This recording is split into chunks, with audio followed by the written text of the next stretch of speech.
Fala pessoal, beleza? Bom, bora gravar aí mais um vídeo para o canal. E pessoal, o vídeo de hoje eu vou falar sobre um detalhe muito importante, um padrão que eu observo sempre antes de abrir uma operação. Isso é detalhe assim crucial para eu entrar ou não em um trade, tá?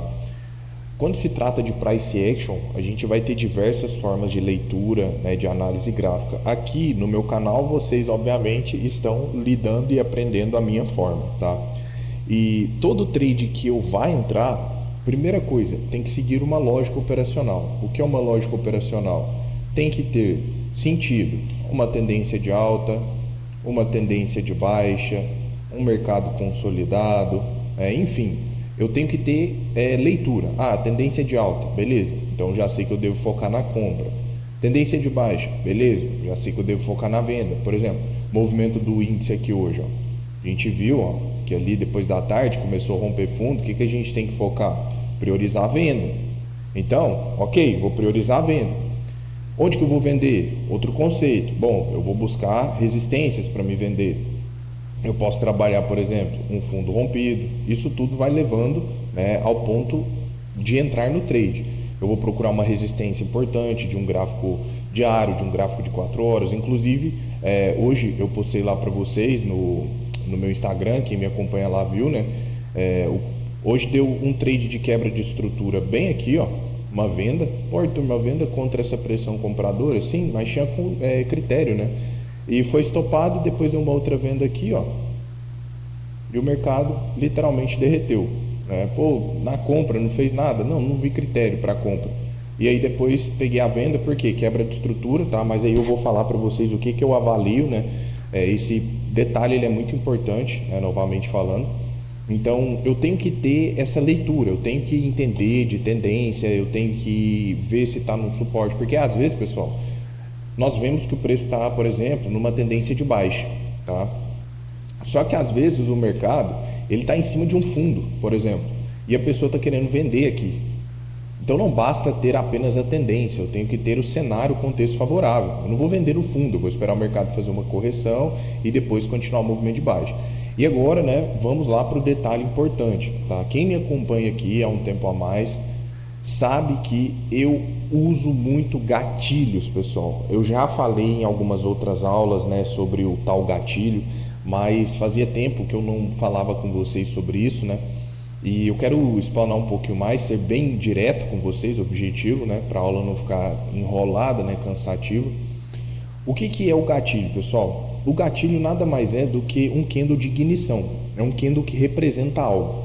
E quando falamos sobre gatilho, diversas pessoas têm conceitos diferentes sobre gatilhos, né? E maneiras diferentes de ver gatilhos. Às vezes um candle para um é um gatilho, para outro não é, né? Por exemplo, barras fortes, né? Candles de força, para algumas pessoas são consideradas gatilhos, eu já não considero, e eu vou mostrar para vocês quais os gatilhos que eu gosto. O que nós temos que entender, pessoal, por detrás desses candles aqui, dessas barrinhas que vocês estão vendo, acontecem negociações. Aqueles caras que operam tape reading, né, leitura de fluxo, eles estão operando os números que acontecem aqui dentro desses candles. E quando um candle fecha, né, ele é formado, ele representa algo para a gente. Ele representa ali, às vezes, alguma resposta para aquilo que a gente está procurando. Os gatilhos, pessoal, que eu mais gosto de utilizar são candles que me mostrem sombra, pavio. Tá? Por quê? O que significa o pavio, pessoal? De forma bem resumida aqui para vocês entenderem, até quem é mais iniciante vai entender.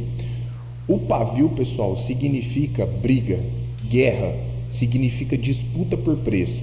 Quando nós temos pavis, significa o quê? Por exemplo, vamos pegar esse candle aqui, o candle 41, esse candle aqui.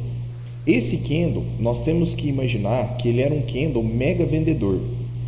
Ele chegou aqui, em algum momento começou uma briga tão forte, uma disputa por preço tão forte, que o mercado ele não se sustentou naquele patamar de preço e ele veio recuando e acabou fechando aqui.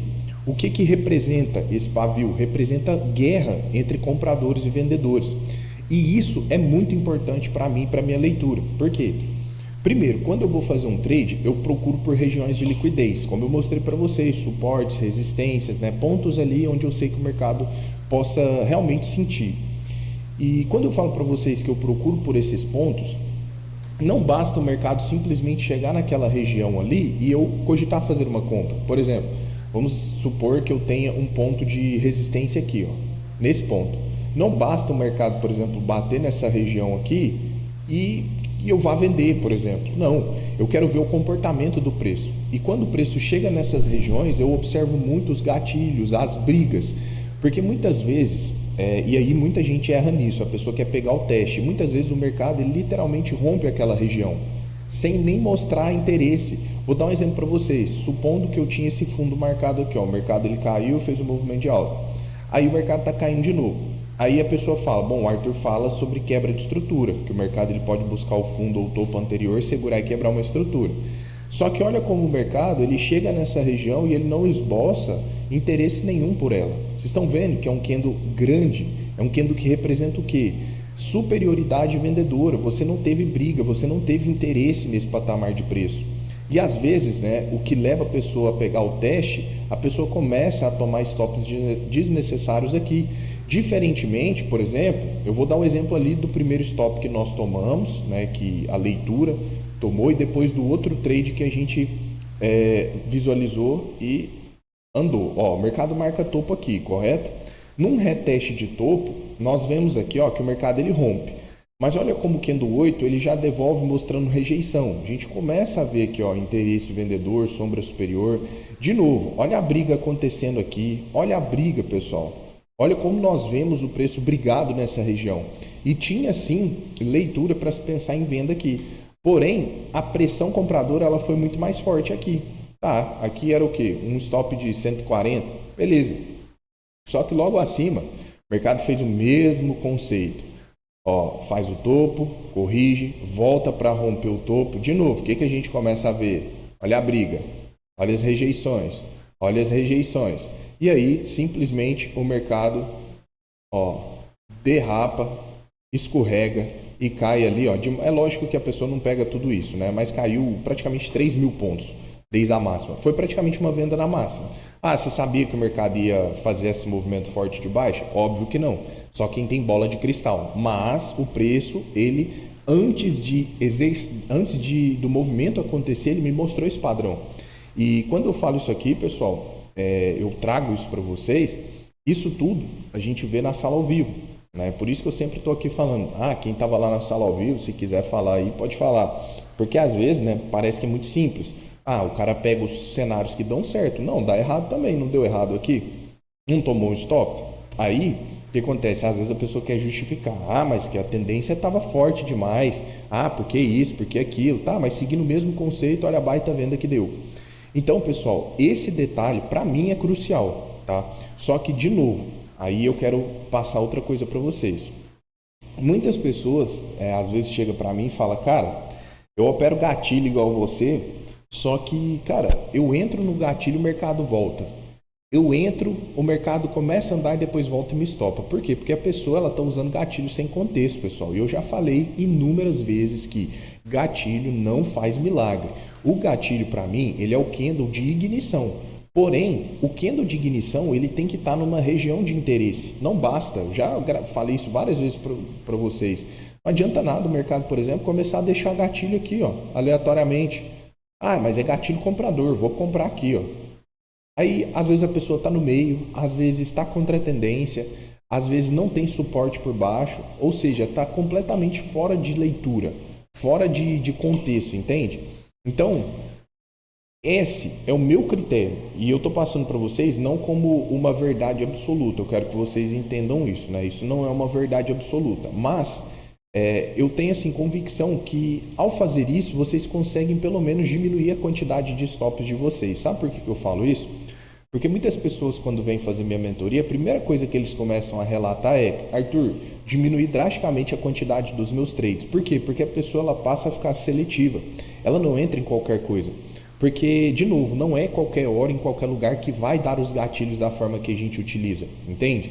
Então usa sempre contexto. Pô, tendência, beleza, mercado caindo, pô, vou priorizar a venda. Eu já gravei vídeo para vocês falando que em tendência de baixa, priorize venda.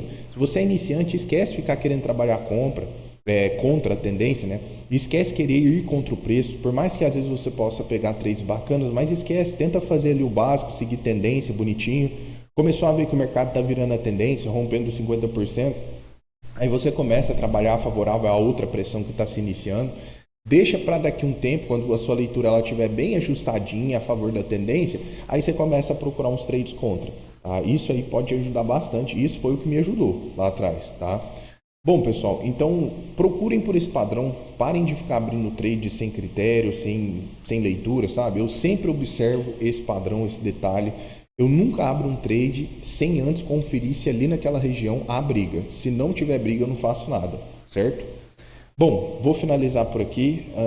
Hoje eu estou gravando o vídeo do meu escritório, então provavelmente a tela vai ficar grande, porque eu utilizo telas ultra-wide, então às vezes no monitor aí da maioria pode ficar parecendo que está pequeno, né? Mas é o efeito que dá. Tá? E deixa o seu like, pessoal, ajuda muito o nosso canal, deixa aí o seu comentário também, eu sempre estou lendo, isso aí também ajuda muito. Se inscreve, ativa o sininho, e você que tem interesse em ser aluno, link na descrição, tá? E também te convido a me seguir no Instagram, o link também está na descrição, beleza? Um abraço, pessoal, tamo junto, valeu!